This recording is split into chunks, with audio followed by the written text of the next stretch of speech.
Hey there, mga my loves, Taurus. Thank you so much for always being here with me in this channel, babe. So before we start your reading, reminders muna as na hindi to for everybody. And pick up only the messages you think are for you. At kung feel mo na reading na to ay para sa'yo, then this reading might be really for you. By the way, ang content natin no, is kayo ang humusga kung sino man itong energy na to na gustong kumonek sa inyo. Okay, I repeat, just take only what resonates at wala po tayong gender dito. Babae, lalaki, LGBT, cross-watchers, you can flip roles if you want. And at the end of the day, you always have your free will. So, let's go ahead and check these messages right here. So, by the way, hi pala sa mga new subscribers. Ako po si Yan. Welcome. At sa mga returning subscribers, thank you so much for the warm love and support you're giving me. So, let's go ahead and check these messages here coming from this person here. Okay, so ikaw ang judge, ikaw ang humusga kung sino itong person na to na kumokonek sa'yo. Spirits and angel guides, Archangel Michael, thank you po for being present here in this reading. This is for my Taurus. Can you please show me messages for Taurus, please, coming from this person? Messages para kay Taurus, coming from this person. Taurus.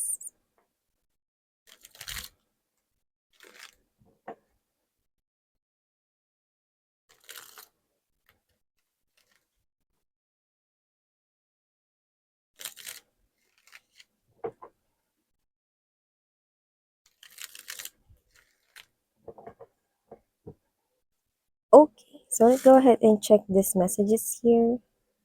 Taurus, pero ilatag muna natin lahat mga beeps sa ating table.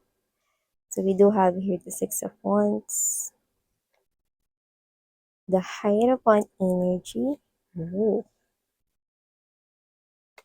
the Five of Coins, the Five of Swords. So this person here is possibly wanting some kind of changes. Four of Coins, Strength card right here. Knight of Pentacles, Ace of Pentacles, and there's this Four of Swords. Okay? So just take only what resonates here with you guys. Pero kung sino man tong energy na to na nakumokonect sa'yo, Taurus, I do see that this is someone here. Could possibly be maraming followers. Could be also very attractive person, or baka malakas yung charm niya, baka malakas yung appeal. Or this person here could be famous sa mga social media, or baka marami lang siyang likes, followers, no? Yan. Or baka kilala siya sa field niya, sa trabaho niya, no? Or sa negosyo niya, sa pinagkakakitaan niya. I'm seeing other people right here admiring this person. Baka sa kanyang trabaho or sa kanyang way of earning a living. But this person here is connecting to your energy strongly. And this person here wants you to know that he or she loves you despite of everything na pinagdaanan ninyo, no, ups and downs, lagi siyang nandiyan sa tabi mo. And this person here, kahit na may mga tao rito nagpaparating at nag-express ng kanilang admiration, passion, and even love para sa kanya, hindi niya yun susuklian dahil ikaw lang naman ang gusto niya rito makasama with the Hierophant energy. I want to marry only Taurus. Yan. So this person here, ang gusto niyang ipangako sa'yo dito is he or she will not let go of you no matter what happen, and handa niya ritong talikuran anuman. Okay, ang kailangan niya ritong talikuran kahit pa importante daw yun sa kanya. Basta kung ikaw, yung isa sa pagpipilian, no, tapos kailangang merong bitiwan, no, na importante rin sa kanya, palaging ikaw daw yung pipiliin niya. Wow, so this person here has this great love for you, willing to fight, willing to move mountains right here, willing niya itulak kahit na pinakamalalaki at matatayog rito ng mga mountains here, no? And this person, sa'yo lang siya kumukuha ng lakas ng loob, no? So, I do see an energy here of a very positive individual. So I do see that this person here, despite of all the things na posibleng kinakaharap niya, issues or concerns, problema na mga kinakaharap niya rito, ikaw at ikaw pa rin ang pinaghuhugutan niya rito ng lakas. You are the only inspiration of this person here. At nakikita ko dito mga babes na iba sa inyo kung hindi pa kayo rito officially kayo or hindi pa kayo as in officially na in relationship with this person is willing to take, okay, his or her waiting time. Kung ikaw lang rin naman yung hihintayin niya, okay lang daw. Okay? Never mind niya yung oras rito. Basta, huwag ka ma-pressure. Okay? Ang ino-offer niya sa inyo rito, no, ay talagang serious commitment at hindi siya rito naglalaro. This is the person here na nakikita ko na sinasarado niya na kino-close niya na yung door niya for other people and even yung window niya kino-close na rin niya for other people, 'no? Dahil natagpuan niya na 'no, yung one and only na alam niya na talagang gusto niya makasama forever, walang iba kundi ikaw. So this is a person here who has this great love for you, Taurus. And I do see that whether this is a new individual right here or whether you are already in a relationship sa kanya, this person here will propose marriage with you and engagement is upcoming here. So, nakita ko rito that this person here will definitely create beautiful changes here in your lives because you are someone here really special and this person here adores you. Yeah. This person here accepts you for who you are and this person sees infinity and beyond with you. Okay? With the strength card right here, yan, maaaring yung kanilang special date or baka birth date is number 8 but doesn't have to be. I do see that this person here is wanting infinity and beyond here with you. Ikaw lang daw yung tao dito na nakitaan niya rito ng potential na kaya siya rito na disiplinahin at makontrol in a positive way. Ibig sabihin, posibleng na bago mo siya in a positive way, nag-create ka ng mga changes na nakatulong sa pag-improve ng kanyang buhay, yan, no, in any way, shape, or form. And this person here, mas nilabas mo rito, no, yung kanya ritong mga skills at mga katangian na posibleng hindi niya alam about himself or herself. So, nakita ko dito na parang ikaw yung mas nakakita ng importance nitong person na to and this person values you. This person, I think parang natulog siya ng matagal when it comes to relationship, meaning posibleng natagalan siya rito makahanap ng individual na talagang nakikita niya yung potential na lifetime partner, no? Yung lifetime partner material. And now that he or she found someone like you, he or she will not let go of you daw with this Four of Coins energy. This person will be consistent in pursuing you no matter what happened. At kahit pag-intayin mo siya rito, tumabot ng taon, okay lang daw, no? Dahil ikaw lang rin naman yung hinihintay niya at walang iba. Basta hayaan mo lang siyang i-express sa'yo ang feelings at emotions up until you're ready to say yes with this person. So, whether this person here is still courting you or nililigawan ka or nag-express pa lang ng feelings and emotions sa'yo, seryosong-seryoso na siya rito with this Ace of Pentacles energy, the Knight of Pentacles. This person here wants victory with you guys. And this person here, okay, kung meron kang mga problema kinakaharap, okay lang daw kahit i-share mo yan sa kanya.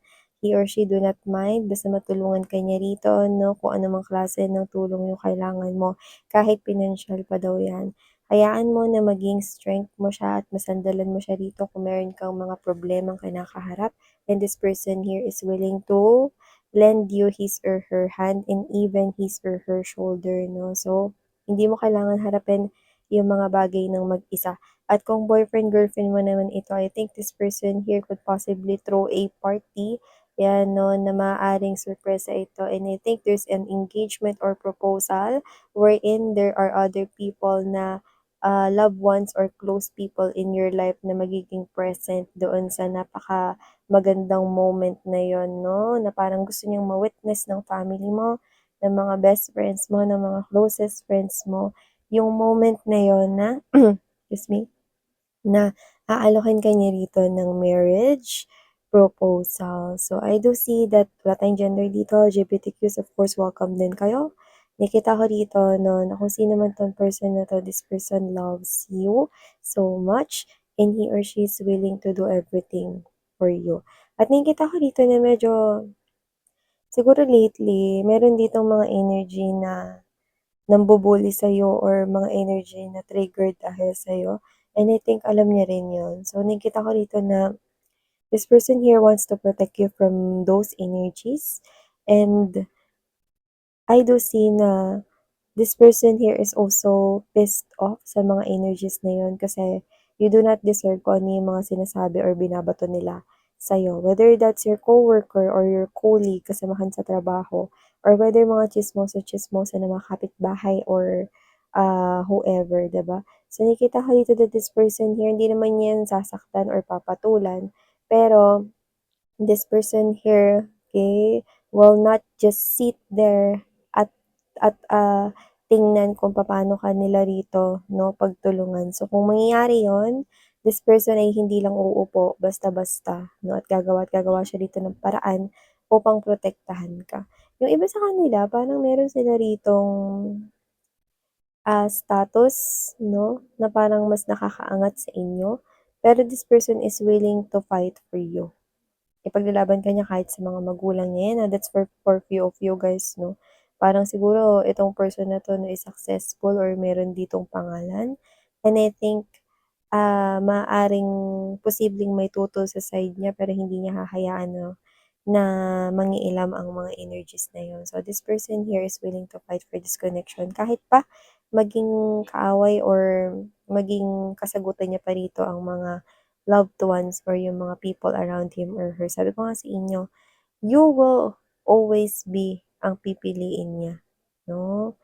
Okay, so nakita ko dito na this person here is choosing you kasi alam niya naman na nasa right age na siya.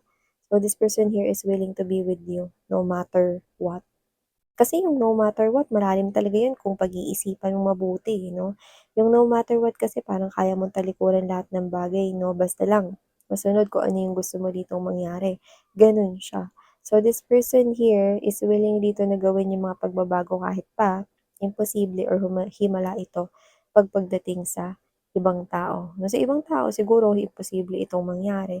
Pero sa kanya gagawin niya lahat para maging posible itong mangyari. Itong tao na 'to 'no, ay posibleng successful at posibleng maging successful siya rito kung hindi pa siya rito tumatapak sa gano'ng energy. So, nakikita ko na hindi kayo maghihirap with this person here kung makakatuluyan niyo siya.